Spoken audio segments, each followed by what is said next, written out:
বলতে কষ্ট হইতাছে? ওকে এই আমি শরবত বানাই থাকি, তুমি ফলটি কাটতে থাকো। আরে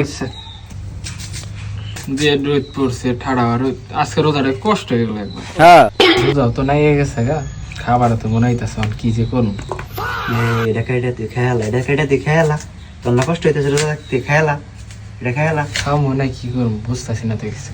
এত চিন্তা করার কোনো দরকার নাই, তুই এটা খেয়ালা। তুই এত কষ্ট করে রোজা রইছ, দিনে তুই 2-3 বেলা খাস, এখন তুই না খাই রইছ, একটা খেয়ালা চুপ করে, কেউ দেখবো না। না রে এটা খায়া দি। ওকে বলতে বুট কম পড়ছে, আরো দিব? আচ্ছা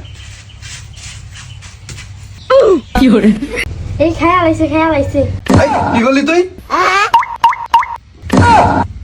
সারাম দাদা বলে রোজা থাকা হবো, প্রথম কার রোজায় থাকা না, যা এখান থেকে, যা। ভুলে খেয়ালছি, মনে আসলে যে আমি রোজা রয়েছি আর সারাদিন না খাই রয়েছি, বুঝা নাই। কামো না, তোর রোজা শেষ, জাগা জাগা জাগা জাগা। আই রোজা তো ভাঙ্গে গেছে, তাহলে আর কটা খাই যায়। কামো না, জান দিকে নলুষ্ট মারমু।